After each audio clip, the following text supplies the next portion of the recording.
我哋真係已經進入第四次工業革命了嗎？因為我哋發明咗 AI， 亦開始使用 AI， 就可以直接稱之為一次工業革命。如果係咁，我想提出另一個問題：日本人發明嘅自動洗屁股馬桶喺出現之前從未存在，亦確實改變咗人類如廁嘅方式。以實際生活影響而言，佢對日常感受嘅改變未必比人工智能少。如果影響生活方式就足以構成一次革命，係咪理論上如廁之後嘅改變應該排喺 AI 之前？又或者有人發明咗一部太陽能吹風機，唔使插電，唔使充電，只要有太陽就可以運作，呢一種發明我哋又應唔應該稱之為工業革命？如果只要係新技術或者明顯提升效率嘅發明，就全部歸類為工業革命呢個詞，其實仲剩下幾多判斷力？所以問題從來唔係我哋有冇新技術，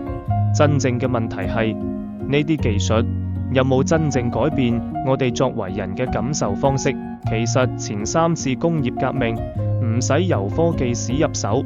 用歷史嘅生活經驗去感受就已經足夠。第一次工業革命之前，人係用身體換生活，出幾多力就有幾多飯食。但蒸汽機出現之後，人開始面對一件唔舒服嘅事，原來自己嘅身體冇以前咁重要，機器可以頂替人，甚至比人更快、更耐用。到流水線出現，情況更加清楚，唔再係機器配合人，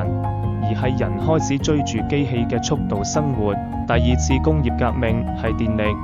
本來以為科技會令生活輕鬆，結果世界反而突然快咗好多倍。燈唔使再熄，流水線唔停，人開始長期唔夠休息。慢慢你會發現，唔係你使用時間，而係時間一路追住你跑。到咗第三次工業革命，數位化全面滲入生活，乜都有，乜都睇到，但感覺反而越嚟越空。生活變成畫面、數字同通知，你開始分唔清乜嘢係真實，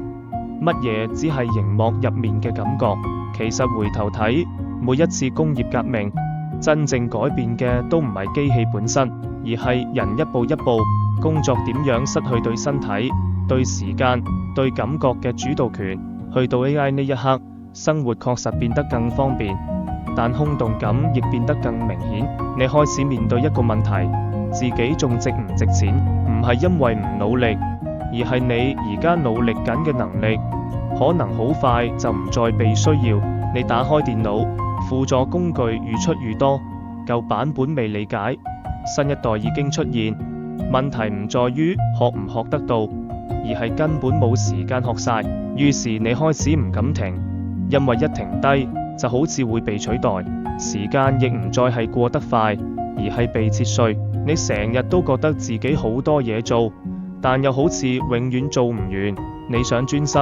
腦入面卻只剩低資訊更新同被追趕嘅感覺。慢慢你開始懷疑，問題未必係技術本身，而係呢個世界根本冇語你可以慢慢去做人。AI 冇帶嚟一種全新嘅感受，只係將原本已經存在嘅不安推到一個你無法再忽視嘅位置。所以如果而家有人話我哋已經進入第四次工業革命，其實可能講得太早。更準確嘅講法係，第三次工業革命仍然未完，只不過已經行到尾聲。由電腦到網絡，再由網絡演變到人工智能，其實一直係同一條技術路徑，只係速度越嚟越快，而人嘅感知結構開始跟唔上。問題唔係技術太先進，而係我哋仍然用緊舊有嘅身體節奏、舊有嘅時間感覺去應付一個全天候運作、永遠唔停嘅數字世界。所謂第四次工業革命，至少到而家為止，仍然未真正開始。佢唔會係另一項新技術，而要加一個必要條件：人必須重新掌握對生活嘅感覺，知道幾時攰，幾時需要慢落嚟，幾時應該停。如果呢一步唔出現，